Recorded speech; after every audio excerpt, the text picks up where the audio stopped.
I used to wake up every morning with a strange heaviness pressing on me before I even opened my eyes. It was not a thought. It was not a problem. It was a feeling. A quiet weight that whispered, "Here we go again." I would lie there, staring at the ceiling, wondering why another day felt impossible before it even began. And the worst part was not the exhaustion. It was believing I was the only one who felt this way. For a long time, I thought overwhelm came from the outside. From the work, the deadlines, the noise, the messages, the expectations, the bills, the people waiting for answers. It felt like life was stacked on top of me, and every day there was another layer I had to hold up. But the more I looked at it, the more I began to see something else underneath it. Overwhelm is not just too much to do, it is too much to feel, all at once. That realization did not arrive in some dramatic breakthrough. It came slowly, it came quietly. One night, I was sitting alone in my kitchen, staring at a glass of water. The room was silent. My phone buzzed over and over, but I could not move. My body felt frozen, not from fear, not from sadness, just from complete inner overload. I used to think moments like that were signs that something was wrong with me. Now I see them differently. When the body refuses to move, it is not failure. It is the mind and the emotions saying, "Stop. Something here needs attention." I began to notice patterns. Every time I ignored what I felt, the overwhelm doubled. Every time I pretended everything was fine, the overload got louder. Every time I forced myself to keep going, I fell apart later, and slowly, the truth appeared. Overwhelm is not weakness. It is the internal alarm that activates when you have been carrying more than you are acknowledging. The first shift in my life happened when I finally said the truth out loud, even if only to myself. I admitted that I was not just stressed. I was scared of failing, scared of letting people down, scared of not being enough, scared of stopping. Because if I stopped, I would have to face everything I had buried. I wrote down every pressure inside my mind.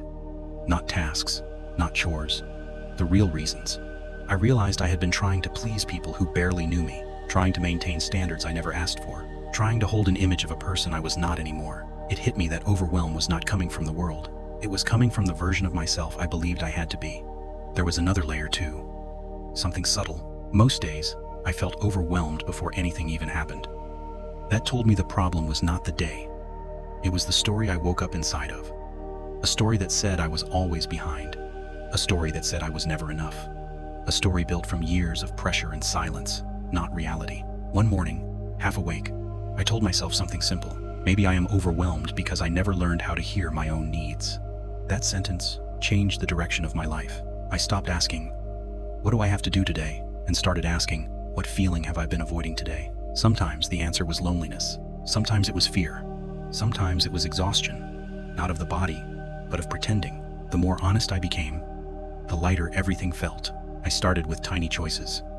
Drinking water before checking my phone, stretching my body before stretching my schedule, sitting outside and letting silence exist without trying to fill it. These small moments did not solve my problems, but they did something more important. They brought me back into my life. Overwhelm grows strongest when we feel disconnected from ourselves.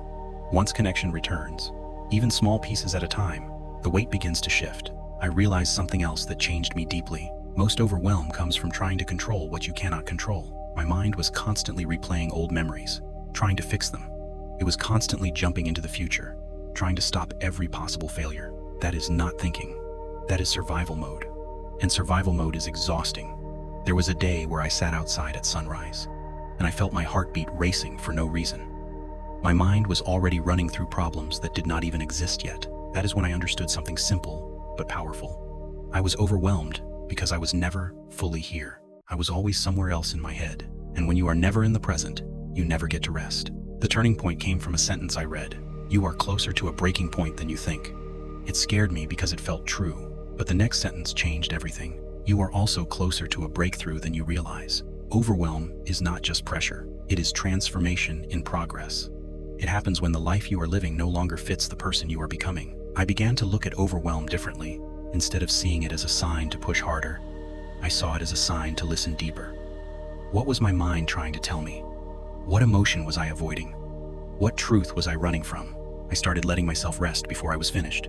I stopped trying to impress people. I allowed disappointment from others without feeling like I was broken. I slowed down, even when part of me fought against it.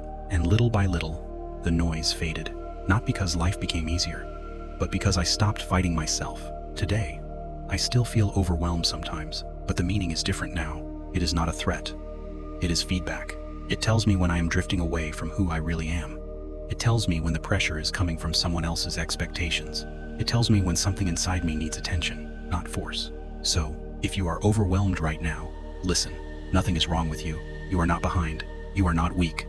You are not failing. You are changing, and your mind is asking you to catch up to who you are becoming. Overwhelm is not the end. It is the beginning of understanding yourself for the first time. And when you listen, life begins to feel lighter. Not perfect, not simple, but real. And before you go, if you actually found something valuable in this video, then feel free to like it and subscribe. If not, pretend you never saw this channel. We were never here. Deep Clarity is not just another channel lost in the feed. It is a place for people who want to understand themselves, feel less alone, and actually figure out who they are beneath everything they pretend to be. So, if you are into that, welcome to the community. Take what you need, leave what you do not, and join us when you are ready. Thanks for watching. Take care of yourself, and I will see you in the next video.